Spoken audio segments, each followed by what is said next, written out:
আসসালামু আলাইকুম সবাইকে। সবার উপর আল্লাহর অশেষ রহমত ও শান্তি বর্ষিত হোক। আশা করি তোমরা সবাই ভালো আছো।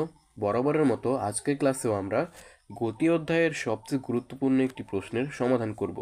দেখো, একটি সোজা হাইওয়েতে এ এবং বি দুটি গাড়ি পরস্পর থেকে 500 মিটার দূরত্বে অবস্থিত। অর্থাৎ এ এবং বি দুটি গাড়ি আছে, তাদের মধ্যবর্তী দূরত্ব হচ্ছে 500 মিটার। এখন সকাল 10টায় গাড়ি দুটি একে অপরের দিকে রওনা হলো। অর্থাৎ এ যাচ্ছে বি এর দিকে এবং বি যাচ্ছে এ এর দিকে। ঠিক আছে, এখন এখানে কিছু ক্লু দিয়েছে। এ গাড়িটি স্থির অবস্থান থেকে 2 ms/2 সুষম ত্বরণে চলা শুরু করে এবং বি গাড়িটি শুরুতে 30 ms/1 বেগে চলছিল, মানে আদি বেগ 30। ঠিক আছে, বি গাড়ির, কিন্তু চালক ব্রেক চেপে গাড়িটিতে 1 m/2 সুষম মন্দন সৃষ্টি করলো। অর্থাৎ মানে বাধা দানকারী একটা বল প্রয়োগ করেছে, মানে মানে বাধা দিয়েছে। ঠিক আছে, ব্রেক চেপেছে, ফলে 1 ms/2 সুষম মন্দন সৃষ্টি হলো। ঠিক আছে, এখন যাত্রা শুরুর কত সময় পর গাড়ি দুটির বেগ সমান হবে? অর্থাৎ এই যে দুটি গাড়ি দেখতে পাচ্ছ, এই দুটি গাড়ির তো এক সময় শেষ বেগ হবে, তাই না? একটা সময় পরে তো একটা শেষ বেগ প্রাপ্ত হবে। সেই শেষ বেগ দ্বয় কি সমান হবে নাকি? ঠিক আছে, এখানে প্রশ্ন বলে দিয়েছে যে সমান হবে, কিন্তু আমাদেরকে বের করতে হবে কত সময় পরে সমান হবে। ঠিক আছে, শুরুতে আমরা লিখে নেব কি কি দেওয়া আছে। দেখো, এ গাড়ির ক্ষেত্রে আদিবেগ 0, কারণ এই গাড়িটি কিন্তু শুরুতেই স্থির ছিল। ঠিক আছে, দেখো স্থির অবস্থান লিখে দিয়েছে, এবং ত্বরণ কিন্তু 2। ঠিক আছে, এবং বি গাড়ির ক্ষেত্রে আদিবেগ হচ্ছে আমাদের 30, এবং বি গাড়ির ক্ষেত্রে মানে মন্দন হয়েছে। ঠিক আছে, মন্দন হলো 1।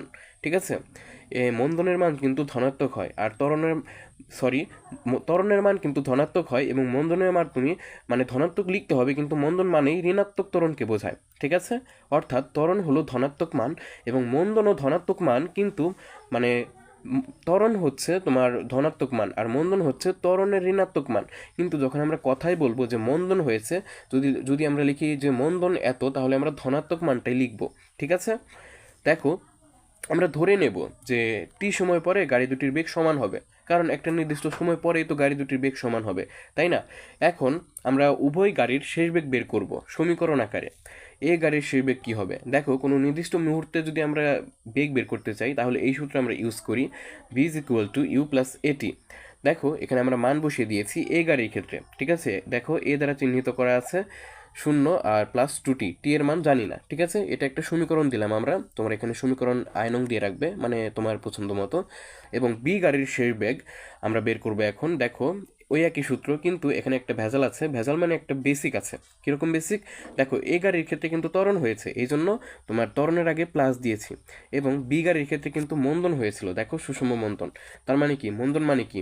ঋণাত্মক মান, ত্বরণের ঋণাত্মক মান। কিন্তু দেখো, বলার সময় আমরা এখানে 1 লিখেছি, আসলে কিন্তু এখানে 1ই বসাবো, কিন্তু এই যে চিহ্ন চিহ্ন দেখতে পাচ্ছ, এই প্লাস থেকে চিহ্নটা মাইনাস হয়ে যাবে, কারণ এটা ঋণাত্মক ত্বরণকে বোঝাচ্ছি। ঠিক আছে, আশা করি বুঝতে পেরেছো।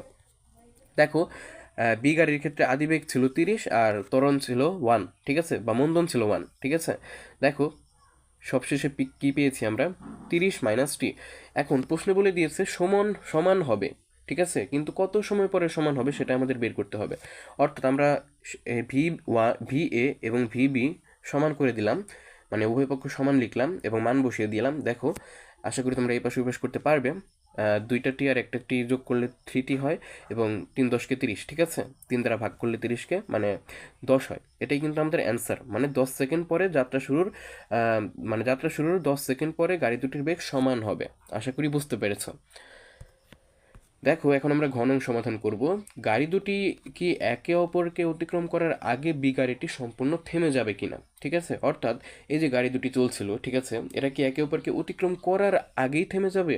মানে কোন গাড়ি থেমে যাবে? বি গাড়িটি কি আগেই থেমে যাবে যখন এ ও বি গাড়িটি চলছিল, মানে গাড়ি দ্বয় চলছিল, কিন্তু চলার সময় বি গাড়ি কি মানে এ এবং বি গাড়ি কি একে অপরকে অতিক্রম করার আগেই কি বি গাড়ি থেমে যাবে নাকি? ঠিক আছে, মানে এ গাড়ি চলতেই থাকবে কিন্তু বি গাড়ি থেমে যাবে। ঠিক আছে, মানে এ আর বি একে অপরকে অতিক্রম করতে পারবে কিনা।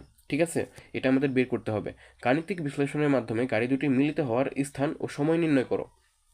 দেখো, আমাদের বি গাড়ির ক্ষেত্রে আমরা কি বের করব প্রথমে? দেখো আমাদের এখানে প্রথমে বের করতে হবে মিলিত হবে কি না, ঠিক আছে? এখন কত সময় পরে মিলিত হবে সেটা আমরা এমনিতেই পেয়ে যাব, ঠিক আছে? তারপরে আমরা বলে দেব যে বি গাড়িটি কি আগেই থেমে যাবে, এ এবং বি গাড়ি একে অপরকে অতিক্রম করার আগেই কি থেমে যাবে, এটা আমরা বের করব। দেখো কি কি দেওয়া আছে, কি কি দেওয়া আছে আমরা এখানে গণঙে লিখে নিয়েছিলাম, তোমরা ঘনঙে, ঠিক আছে, আবার লিখে নেবে, ঠিক আছে? তাহলে টিচার মার্কস দেবে।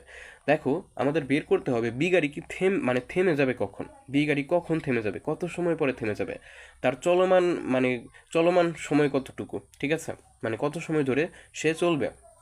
দেখো বি গাড়ির থামার সময় বের করব, যেহেতু বি গাড়িটি মন্দনে চলছিল, ঠিক আছে, তার মানে কি একটা নির্দিষ্ট সময়ে বেগ যদি বের করতে চাই তাহলে কি হবে, V is equal to U plus AT, কিন্তু এখানে যেহেতু মন্দন হয়েছে বি গাড়ির ক্ষেত্রে তাই মাইনাস এটি হয়েছে, ঠিক আছে। দেখো শেষ সময় পরে যদি একটা সময় পর গাড়ি তো থেমে যাবে, তাই না? থেমে যাবে মানে কি শেষ বেগ শূন্য হয়ে যাবে, অর্থাৎ ভি শূন্য হয়ে গেলে আদি বেগ আমরা জানি 30, কারণ এখানে বলে দিয়েছিল। দেখো আদি বেগ 30 এবং টি আমরা জানি না, কত সময় পরে থেমে যাবে আমরা জানি না, অর্থাৎ আমরা ক্যালকুলেশন করে দেখো পেয়েছি টি সমান পেয়েছি 30, ঠিক আছে, অর্থাৎ 30 সেকেন্ড পরে বি গাড়িটি থেমে যাবে। এখন আমরা ধরে নেব টি সময় পরে তারা মিলিত হবে, মানে এ এবং বি গাড়িদ্বয় একটা নির্দিষ্ট সময় পরে মিলিত হবে, সেটা হচ্ছে টি সেকেন্ড, ঠিক আছে, টি সময়। আশা করি বুঝতে পেরেছ।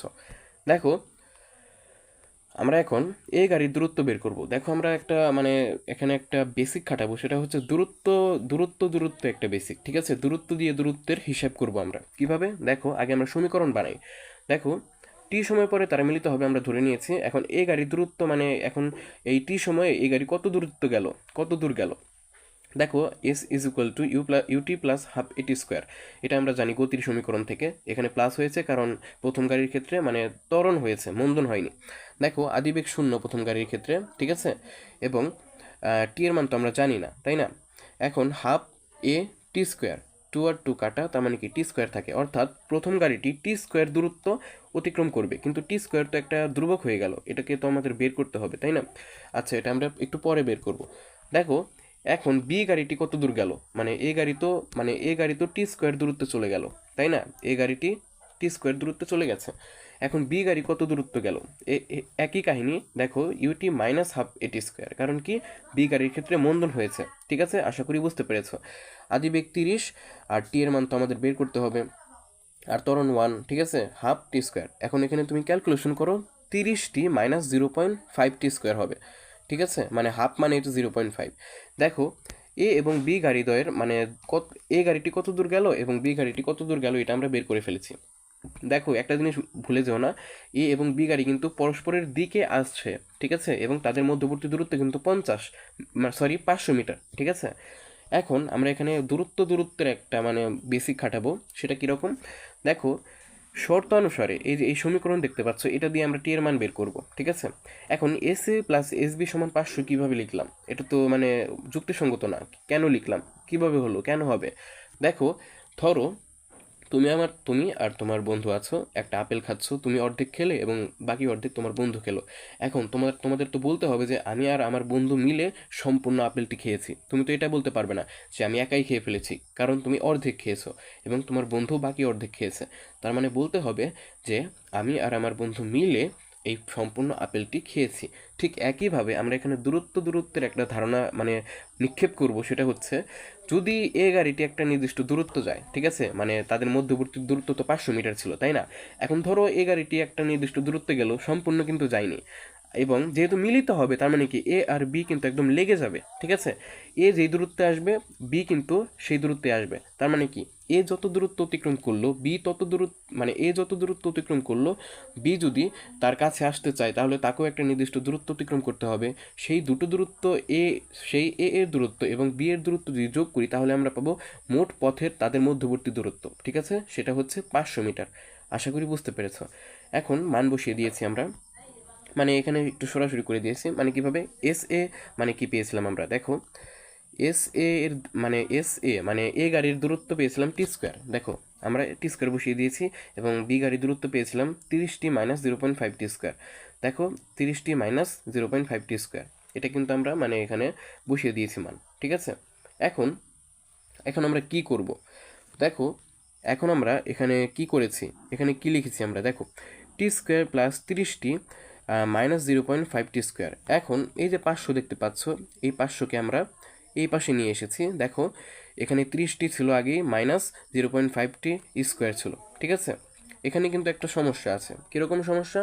দেখো এই যে টি স্কোয়ার দেখতে পাচ্ছ, ঠিক আছে, আর এই যে মাইনাস 0.5 টি স্কোয়ার দেখতে পাচ্ছ, ঠিক আছে, মানে একটা টি স্কোয়ার থেকে যদি অর্ধেক টি স্কোয়ার বাদ, মানে 0.5 টি স্কোয়ার বাদ দাও, ঠিক আছে, তাহলে কিন্তু তোমার 0.5 টি স্কোয়ারই থাকবে, ঠিক আছে। এখানে একটু গুলিয়ে ফেলো না, ঠিক আছে। একটা টি স্কোয়ার থেকে 0.5 টি স্কোয়ার মাইনাস করলে আমরা 0.5 টি স্কোয়ার পাবো। আর এখানে 30টি আগেই ছিল প্লাস আকারে, আর এই পাশে ডান পাশে তোমার প্লাস 500 ছিল, বাম পাশে আমরা মাইনাস 500 করেছি, ঠিক আছে। আশা করি এটুকু তোমরা ক্যালকুলেশন বুঝতে পেরেছো। এখন আমরা উভয় পক্ষকে 2 দ্বারা গুণ করে দেব, মানে আমাদের সুবিধার জন্য। এভাবেও হবে, কিন্তু তোমার ইচ্ছে, ঠিক আছে। মানে আমি যেখান থেকে সমাধানটা নিয়েছি সেখানে এইভাবে করা আছে, তুমি সরাসরি চাইলে এভাবেও বসাতে পারো। দেখো আমরা 2 দ্বারা গুণ করে দিলাম, ঠিক আছে। 2 দ্বারা গুণ করলে 0.5 গুণ 2 মানে কি 1, ঠিক আছে।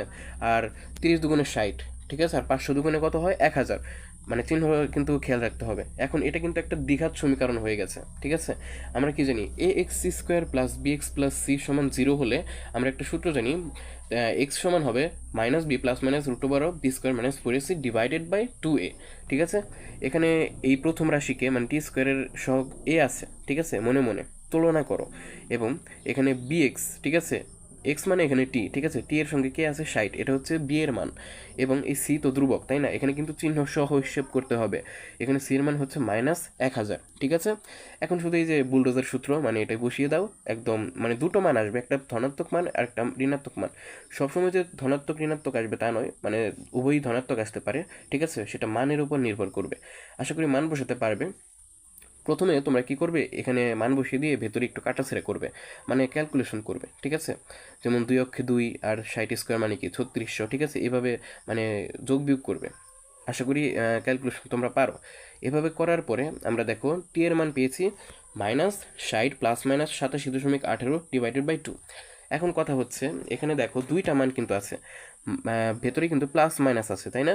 এখন আমরা প্লাস মানটা নিলে, ধনাত্মক মান নিলে আমরা কিন্তু টি এর একটা ধনাত্মক মান পাই, সেটা হচ্ছে 13.59, ঠিক আছে। তুমি এখন যদি মাইনাস মান নিতে প্লাসের জায়গায়, তাহলে কিন্তু একটা ঋণাত্মক মান আসতো, সেটা কিন্তু গ্রহণযোগ্য না, ঠিক আছে, কারণ দূরত্বের মান, মানে সময়ের মান ঋণাত্মক হয় না, ঠিক আছে। এটাই কিন্তু আমাদের একটা নির্দিষ্ট সময়, এই সময় পরেই কিন্তু তারা মিলিত হবে, ঠিক আছে, মানে এই সময় পরে তারা মিলিত হবে। দেখো মানে আমরা কিন্তু সময় বের করে ফেলেছি যে কত সময় পরে গাড়ি দুটি মিলিত হবে, এবং আমাদের এখন বের করতে হবে যে মিলিত হওয়ার স্থান কোথায়, মানে কত দূরত্বে। মিলিত হওয়ার স্থান হবে এ থেকে তোমার 184.69 মিটার দূরে, ঠিক আছে, মানে যে কোনো একটা সমীকরণে বসিয়ে দেবে। আমরা কি এস, মানে এ গাড়ির দূরত্ব কি পেয়েছিলাম, দেখো টি স্কোয়ার, তুমি যদি এখানেও টি এর মান বসিয়ে দাও তাও হবে। তখন বলতে হবে এ থেকে এই এই দুটো, মানে এ থেকে এত মিটার দূরে মানে মিলিত হবে এ এবং বি গাড়ি। অথবা এই সমীকরণে বসালে তোমাকে বলতে হবে যে বি থেকে তোমার মানে এত দূরে এর এত কাছে মানে মিলিত হবে, ঠিক আছে, মানে এইভাবে বলতে হবে। আশা করি তুমি বুঝতে পেরেছো। এখন কথা হচ্ছে আমাদের প্রথম প্রশ্ন তো মানে এখনো জানা গেল না যে গাড়ি দুটি কি একে অপরকে অতিক্রম করার আগে বি গাড়িটি সম্পূর্ণ থেমে যাবে নাকি, এটা কিন্তু বলা হলো না। এটা তোমাকে এখন বলতে হবে। কিভাবে বলবে দেখো, আমাদের মিলিত হবে কিন্তু, মানে গাড়িদ্বয় কিন্তু মিলিত হবে 13.59 সেকেন্ডে, ঠিক আছে, এত সময় পরে বা এত সেকেন্ডে মিলিত হবে। এখন কথা হচ্ছে বি গাড়িটি মানে থেমে যাবে কিনা, এ এবং বি একে অপরকে অতিক্রম করার আগেই কি বি গাড়িটি সম্পূর্ণ থেমে যাবে কিনা। দেখো এখানে কিন্তু একে অপরকে অতিক্রম করতে পারছে, কিন্তু আমরা কিন্তু পেয়েছিলাম যে বি গাড়িটি কিন্তু 30 সেকেন্ড পরে থেমে যাবে। কিন্তু এখানে দেখা যাচ্ছে যে বি গাড়িটি 13.59 সেকেন্ড পরে এই গাড়ির সঙ্গে মিলিত হয়।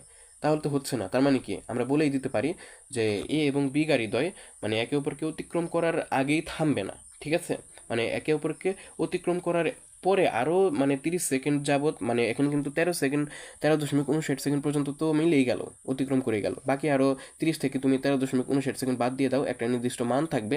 সেই সময় আরও অতিক্রম করার পরে বি গাড়িটি থেমে যাবে, ঠিক আছে। আশা করি বুঝতে পেরেছো।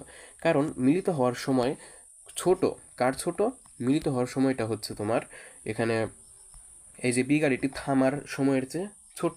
তার মানে কি, আগেই থামবে না, অর্থাৎ অতিক্রম করার পরে আরও কিছু মানে সময় পার করার পরে বি গাড়িটি থেমে যাবে হয়তো, ঠিক আছে। তুমি এক লাইনে বলে দেবে যে আগেই থামবে না, মানে মিলিত হওয়ার আগেই থামবে না, ঠিক আছে, এক লাইনে বলে দেবে, তাহলেই হয়ে যাবে। আজকের মতো এখানেই বিদায় নিচ্ছি, দেখা হচ্ছে অন্য কোনো ভিডিওতে। ততক্ষণ ভালো থেকো, সুস্থ থেকো। আসসালামু আলাইকুম।